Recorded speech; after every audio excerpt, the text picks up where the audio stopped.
you. Thank you to the witnesses. Thanks for being here. Mr. Miller, I want to follow up as well. Senator Scott had mentioned before that there have been some questions just on spending and where things have, what has happened already with the spending that's occurred, what's left of different accounts. You had mentioned before you didn't feel like some of the new spending for COVID needs an offset. We're still trying to get answers to questions of what has been spent in what category. So some pretty basic things.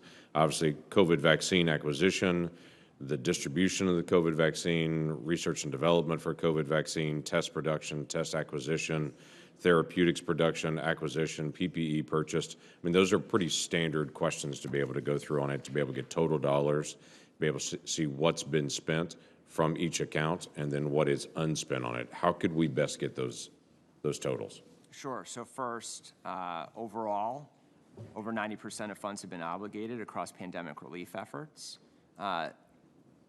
USAspending.gov, as well as the pandemicoversight.gov, captures spending by recipient, by state. In addition to that, at the request of Congress, OMB has been providing ARP balances, ARP obligations to budget committees, both parties. Some specifics, $30.4 billion spent on COVID-19 vaccines. $13.5 billion spent in vaccine support, like distribution, tracking, promoting vaccine. Happy to provide that information. Senator Romney also sent a letter to the White House, as you may be aware, along similar lines. Right. So we're trying to figure out, can we also get what has been spent versus what is obligated? Yep. And we sent a response to him with regards to the specifics, going through some of the key categories.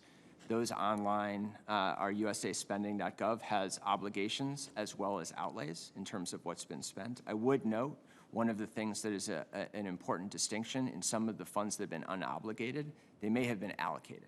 So for example, the biggest bucket within ARP is the state and local relief fund at the Treasury Department. And because it was tranched, a lot of states and counties know the amount of money they're expected to get, and those tranches and the dates are defined in the statute.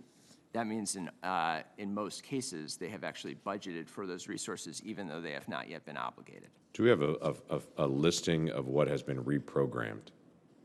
Do we have a listing of what has been reprogrammed? I would be happy to follow up with you on the specifics of a question around. Be helpful. I mean, there's multiple different categories. We hear that monies were reprogrammed into other areas. For instance, HHS moved money over to ORR, Office of Refugee Resettlement, dealing with the unaccompanied minors. We're trying to get details of what has been reprogrammed, where were those reprogrammed. DHS has been particularly difficult to be able to get reprogrammed dollar amounts, and what has been moved from HHS down to the border. We understand quite a bit was moved to the border. Obviously, there are pandemic issues related there as well, and they're still ongoing, but we're trying to be able to figure out what was actually reprogrammed and sent down there. Can we get a listing on that? I'm happy to follow up with you. It'd be helpful. Gene Dodaro, good to see you again. Good to see you, Senator. Thanks for your extended work for so many years and so many things. There are lessons to learn from this as we go through. One of them, it deals with a topic you and I have talked about for years, and it's the taxpayers' right to know, that OMB has been very engaged in trying to be able to apply. OMB has been engaged in trying to be able to determine categories to be able to list out for taxpayers' right to know. That's an ongoing work behind the scenes for them that I think they're doing a really good job on trying to get done. There's a lot of challenges in that. Are there lessons we can learn from trying to categorize things through COVID relief to be able to develop buckets of money in categories that could be transitioned into lessons learned for long-term for taxpayers' right to know application? Yes. I mean, I think there's always lessons to be learned out of these activities. And I think the main thing, though, that I'm concerned about, that I've been trying to deal with, is getting more timely information, regardless of the categories. Right. This could help on the categorization, particularly for emergency spending, and they could adjust the codes that they use to code with Treasury on the money. But part of the problem is that to get the information you're requesting, to get it up to date, you got to get it from each individual agency. It's not on USAspending.gov, and it's delayed, and so you really don't have that information available. And so to me, the timeliness of this. Now, in the Recovery Act, when that was passed, the lesson learned out of that is you had direct recipient reporting to a website. Right. You didn't have to go through the agencies. In this case, that was not used as the important part of this. And we're still going to have trouble finding out what the states did with the 2 funds that they had, because they're going to distribute it to subrecipients. There's no auditing done of subrecipient data.